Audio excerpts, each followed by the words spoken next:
The Invest in Her podcast is brought to you in part by Wells Fargo Bank. Hi, I'm Catherine Gray, founder of She Angel Investors and co-founder of the She Angels Foundation.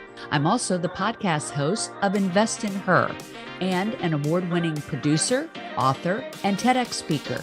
Our show, Invest in Her, features phenomenal female founders and funders. As you know, women receive less than 2% of venture capital funding. Our series is about accelerating the funding of women by connecting them to funding resources. Let's meet today's guest. Welcome to this week's episode of Invest in Her. I'm your host, Catherine Gray, founder of She Angel Investors and co-founder, also producing the film Show Her the Money. I have on an extraordinary guest today. She is the founder of She Talks. She is also the author of Authentically You. Let's welcome to the show, Dr. Julie Ducharme. Hi, Julie. How are you? I'm good. Thank you so much for having me on the show. It's a pleasure. And, we kind of got to first meet not that long ago at one of your fabulous events, your She Talks events in San Diego.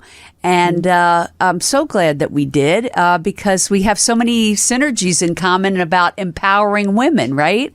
Yeah, absolutely. It was such a pleasure. And it's exciting because, that's the whole thing of She Talks, right, is we're creating this amazing network of women who support each other. And so it was really cool to be able to have you there and hear your story. I loved it, and it resonated with me so much. Well, speaking of that, it was great to speak at your event, which was fabulous. A lot of amazing women attending. And I remember kicking off the event saying, I love the name She Talks. If a man had named it, it would have been She Talks and Talks and Talks, right? that would have, and we got a laugh out of that, right? But to be serious, I do love the name She Talks. It gives us a voice. That's what you're all about. And your book, Authentically You, of course, is all about empowering women. And I just started reading it. I love it. But before we even get into all the cool things that you're doing, She Talks, the book, your educational site, I want to talk a little bit about your background of what brought you to where you are now, because you were this kick-ass sports champion in volleyball and basketball, like heading to the Olympics. You had everything, powerful going for you in the athletic arena.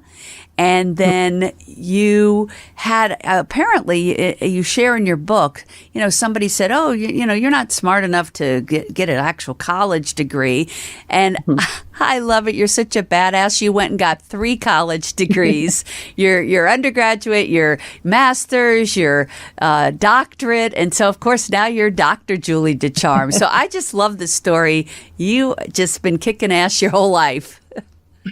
Thank you. Well, I did. Sports were at one point in my life. And so I definitely had dreams of wanting to go to the Olympics. And after I played for a small university and had the opportunity to win a national title.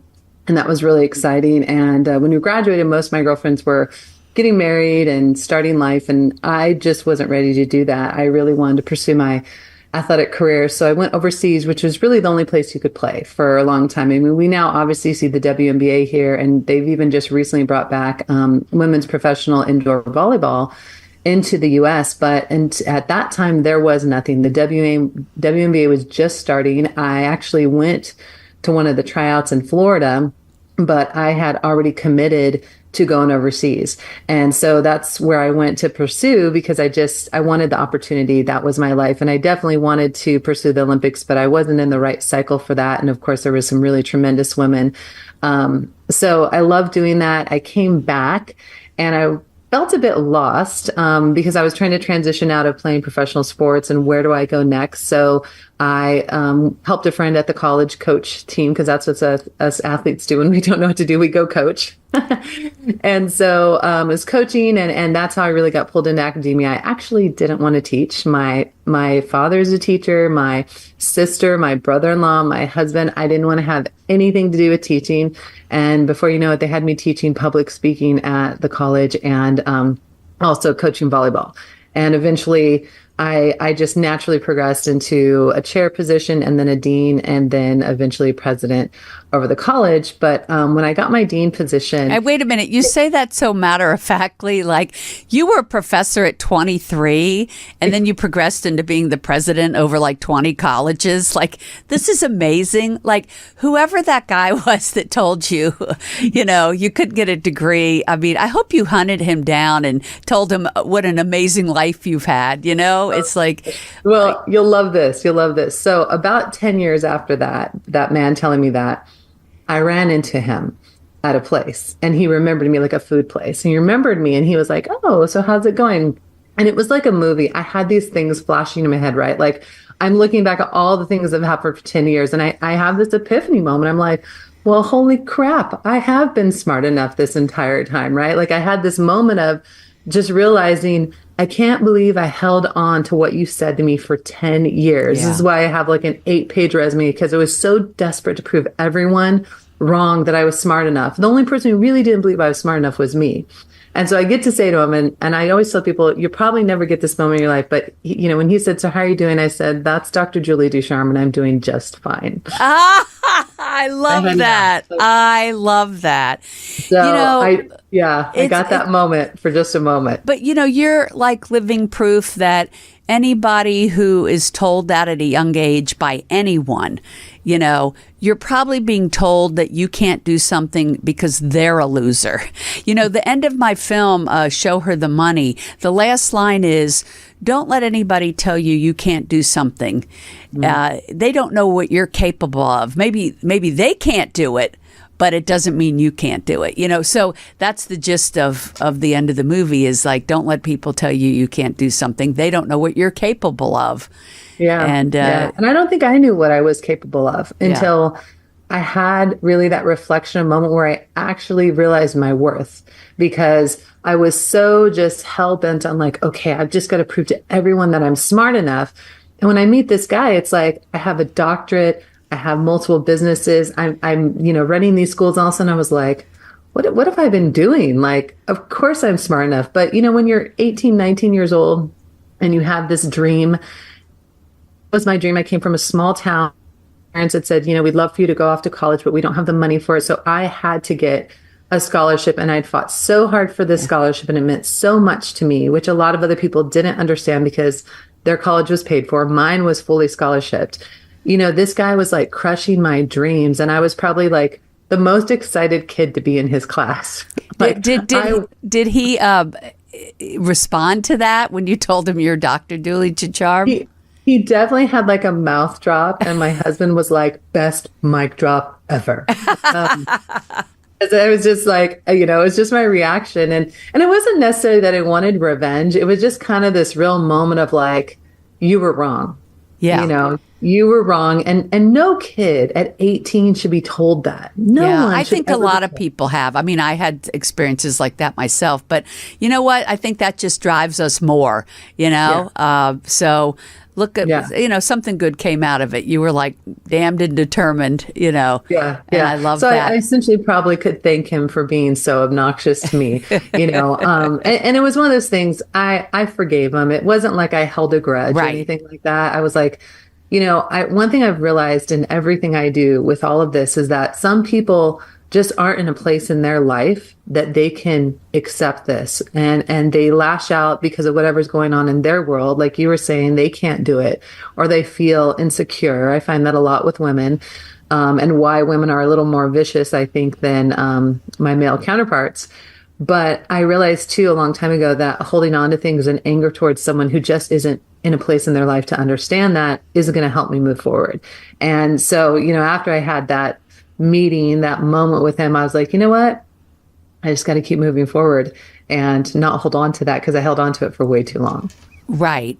Well, certainly you have accomplished even so much more since then. And yeah, let's move into some of these things. So your book, Authentically You, I love how it champions women to, get empowered to create success in their life. I love your journaling part of the book, because I think it's great when people are able to interact with a book and have, instructions of, hey, putting things in writing is so powerful, right? I really believe that's what makes things manifest.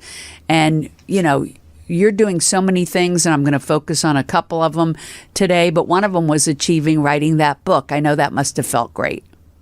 Yeah, and that was a real healing journey for me, if you will, because I had written books for academia, but this was really talking about my journey. And when I was about 30 years old, I was, in this big position over 20 colleges. I had made it. it was very young to be 30 and be doing what I was doing. I had 2 kids, and I was in, and this is really kind of what spurred on She Talks for me, is that I had been working with all men, and I finally got a female boss. And I was like, okay, great. This is going to be amazing. It's going to be like a sisterhood, because I had a sisterhood in sports, and I was so excited to be working with this other woman.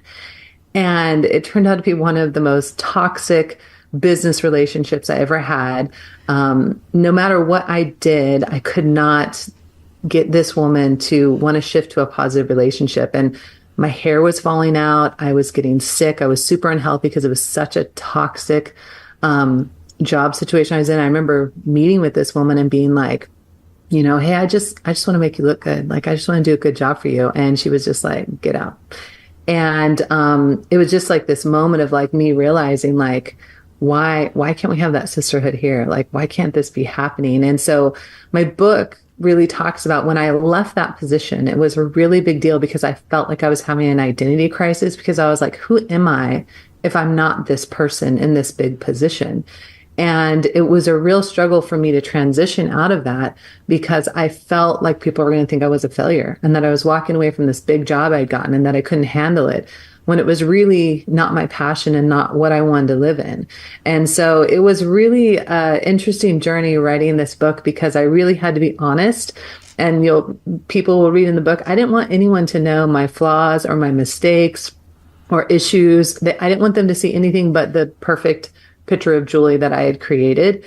And so it was just really interesting. I always tell people I cried through chapters as I wrote them, because you're kind of reliving that moment, in time, that struggle. And so I felt the book was so important, because women needed to realize that they can absolutely be imperfect and still be worthy.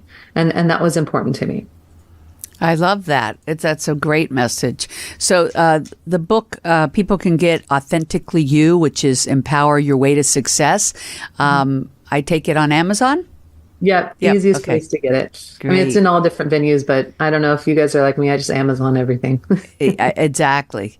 And then let's talk about She Talks. You've made this group. I want to say it's a conference, it's a magazine, it's a membership organization, and it's a movement.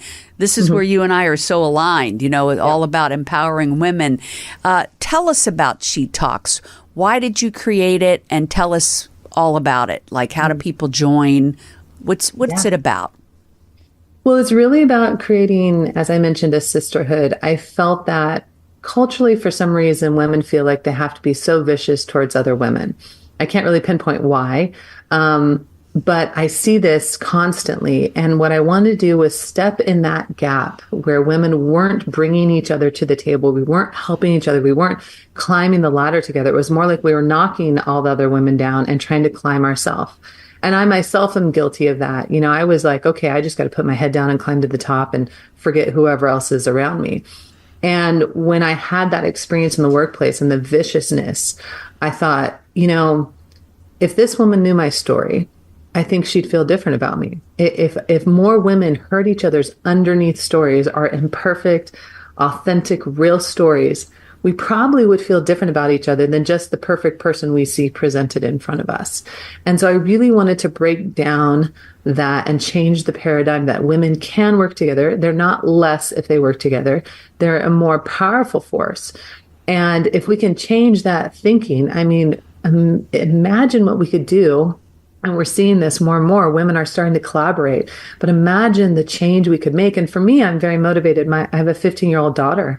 And when I started this, she was young, 2, 3 years old. And I thought to myself, gosh, I don't want her to go into this world and not have a group of powerful, loving women supporting her. What if I wasn't here? Who would take up that torch? And that was really been my motivation, to leave a legacy for her and many other women, that we can bring together something so powerful. And when it happens, it's like magic. And, just like what you're doing and what I'm doing, right? Like, we're like, hey, how do we bring this together? Because this is amazing, right? And so that was really been my vision. And I feel like we have definitely accomplished a lot of that. We still have a long way to go. We want to make this international. We want to create a sisterhood around the world. But just that belief, and what I'm proud of, because we've been doing this for almost 8 years now, and I've interviewed almost 5,000 women who have come into our group, and learned their stories, is that, women that you would never think you would ever hang out with suddenly become friends, because we take off the shield and we get to see the true person that they are. And I think that's also the movement here, is that we had to allow women to say, listen, you can be powerful and you can be strong and you can be beautiful, but you can also not have it all together, and you're no less of a person. You can cry and it is totally fine. Just letting women embrace who they really were. And so I think that's another aspect that I see changing the culture, and maybe you see it too, but I think we still have a long way to go. Well, we all know there's an old boys club, and that works well for them.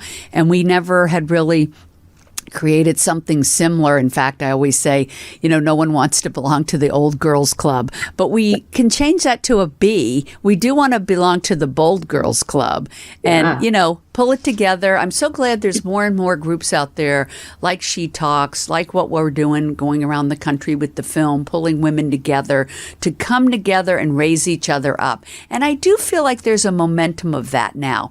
I kind of feel like that old idea of the past of, climbing on top of other women to get to the top is really not the popularity it did a decade or so ago. I think everybody's seeing we're going to get together. We're going to get ahead further if we come together and help each other. That's really the way to go. And that's what I love about She Talks and these other groups that are coming around that are either local or national or worldwide. And you have as many as, I think you mentioned to me, of 15,000 members now. So this is an opportunity to join in a worldwide group of diverse women to help build your business, your self-esteem, your connections, right?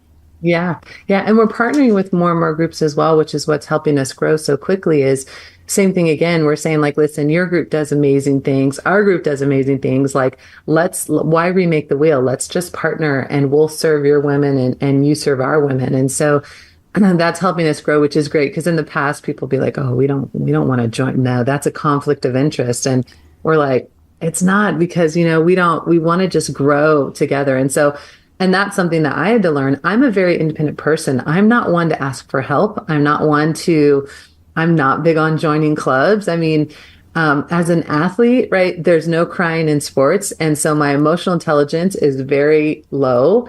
And I had to work on that, because that wasn't my thing. I didn't feel comfortable in that. So I really had to shift the way that, I interacted with women myself, because it was just kind of ingrained in me. Years and years of playing sports, be tough, suck it up, get in, do your job. There wasn't a lot of oh, go, do this or this. And so I myself had to really shift my mindset on that. And, even though I'm an outgoing person and I talk on stage, my other favorite thing is to sit in the corner and read a book. So yeah, I think a lot of people have that, duality of, because everybody needs some downtime. And I know you also have, for over 20 years, a group that's event planning and, planning fun events and things like that. We're very much alike in that arena, too. Yeah. We like to have a good time, right, Julie? Oh, yeah. And I do. I have the other side of me, which is my serial entrepreneurship. And so I have multiple companies, and my event company started when I was very young, I think around as well. So it's pretty old. And which makes me feel old because I'm like, oh my God, it's like 20 something years old now. But yeah, I have another book where I talked about designing this, and it was really comical because I was learning to work with people from the circus back in the day. Like I was trying to hire circus people to do all these things now, Cirque de la Mer and all that. That's really popular. That was like a brand new thing back then. So like I was like going to circuses and like hiring people who could still walk and do all these things to come to events, and it's a really comical time. You know, it's an interesting world when you try and enter the circus to find people to work for you.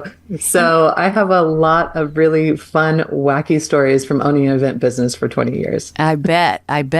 And then you also, I mean, serial entrepreneur for sure, have a Synergy Learning Institute, which is online learning that you have university programs and all types of learning programs that people can access. And so that's another thing. I guess you take that from your teaching background to create that online platform as well. Did you want to talk about that? Yeah, I wanted to create opportunities for people to get courses from experts in the industry, but at an affordable price. I wanted to also kind of cut through all the, when you go to a university, there's a lot of things you have to do to get in the door, right? There's a lot of expenses, and that's fine. That's part of the university and what they need to do. I know how that all works, but I really wanted to create a simplistic platform and partner with universities. We have, I think, close to 45 courses that are partnered with different universities. So people can still get units and credits if they want it, but at the same time, just have an opportunity. So we have classes from everyone from professional football players to, you know, professional singers. I like to think of it as like masterclass on steroids, right? So we have, I feel just like these industry really rich courses in there. We also have an aspect for our veterans. We wanted opportunities for our veterans to be able to take courses. And so one of the give backs we do is we have a program called Combat Boots to Heels, and that's for women veterans. It was created by Dr. Karen Walker, who is also a 23-year, I think it's 23-year retired Marine. And she wanted to make sure that when women were transitioning out of the military, that they had the support they needed, because a lot of programs, although out there, focus more on the males than they do the women. So that's a give back as well that we have within the college. And so we do have several scholarships for veterans who want to take it. But it's been a really interesting process to kind of be in this world from working on the university side, just because in the past that just wasn't something universities did. And now they're partnering and seeing the value in these courses. So it's been a really interesting journey, and surprised I'm thinking about that. It's about 10 years old as well. So if people have a course they've developed that might be good for a university, they could contact you about putting it on Synergy Learning Institute. Mm-hmm. Right. Yeah, absolutely. We That's work with awesome. them. I think a lot more people are out there creating their own e-courses and looking for ways to distribute it. So that's awesome. Yeah, absolutely. So, and so I want to just close with talking about how does one join the She Talks community? Yeah, absolutely. We have a couple of different ways that you can come in. And so obviously our big long name is Lead and Empower Her She Talks, but we abbreviate it She Talks all the time. So if you go to leadandempowerher.com, that is our website, which will get you to everything from our magazine to our membership. Our membership is $60 for the entire year. We've always tried to keep everything very, very affordable, so that way we don't exclude any women. So you can jump in there, and that gives you an opportunity to come to our conferences. We just licensed She Talks nationally. So now you can actually license a She Talks talk in your area. And we have a big, huge event that's going to be happening at the end of spring, where we hope to bring 5,000 to 7,000 women together.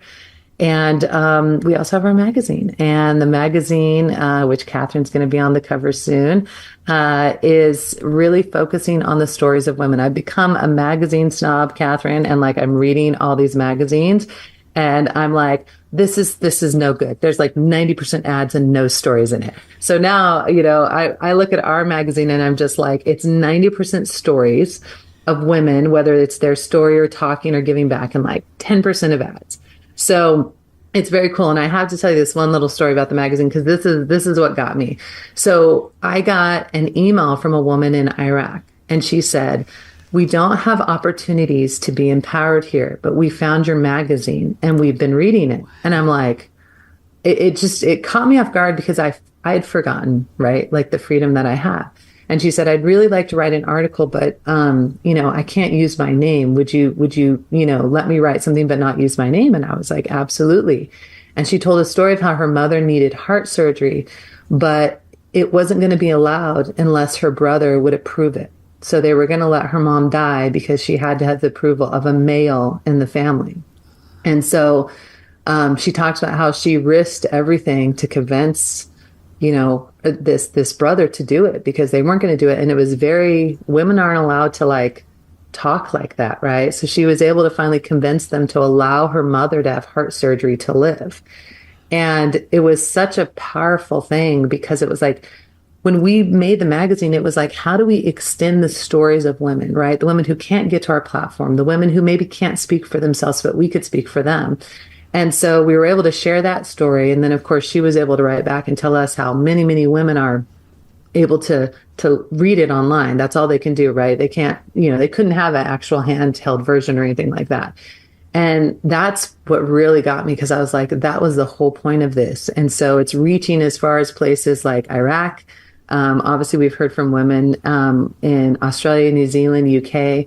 So it's exciting to see that there's some power in that. And it was a reminder to me and my entire team that not everyone has freedom yet, and that this journey, this venture we're doing is so important, even if it's just a virtual story that we're sending to these women, we're empowering them. So we started it last November. We're coming up on, not too long, it'll be a year that it's been out. But we're really excited just about the reach and everything that's happened with it. And you can be a writer for She Talks if you're a member. So you can. Wow, that's an amazing story. Thanks for sharing that. And one of the reasons I love doing the Invest in Her podcast, being able to share the stories of people like yourself to other women all over the world. That's the beauty of it. So thanks for sharing that. And if people want to join She Talks, give me that website again. Yeah, it's leadandempowerher.com. Leadandempowerher.com. Mm-hmm. Great. Yep, leadandempowerher.com. And we can find you, of course, on LinkedIn. Mm-hmm. Yep. Dr. Julie Ducharme on LinkedIn. Dr. Julie Ducharme on Facebook. On Instagram, believe it or not, there's several Dr. Julie Ducharmes. I know that sounds crazy. There's like 6 of them. So I had to put Julie Taylor Ducharme, which is my maiden name, on Instagram, since that was taken. So, okay, and then thanks for that tidbit. Yeah, right. It's kind of comical. I've gotten emails for other Dr. Julie Ducharmes. And then, of course, my personal website is drjulieducharme.com, and you can catch me there as well. Okay, great. And for those just listening, Ducharme is Ducharme. So, yeah, thanks for being a guest. Thanks for all the wonderful work you're doing. You can find Dr. Julie on LinkedIn, as she mentioned, or other social. You can, of course, find me, Catherine Gray, also on LinkedIn. That's Gray with an A. And you can also check out our movie, showherthemoneymovie.com. We're also, of course, on Instagram. And then my website, She Angel Investors. And all of those, She Angel Investors, the She Talk site, and also the movie site, showherthemoneymovie.com, all have resources to help lift up women, bring us together, know about other books and podcasts, workshops, events. We're all in this together, ladies, as Julie said today. So we're here to lift each other up. Thank you so much for tuning in. Dr. Julie, thank you so much for being an amazing guest. Make it a great week, everybody.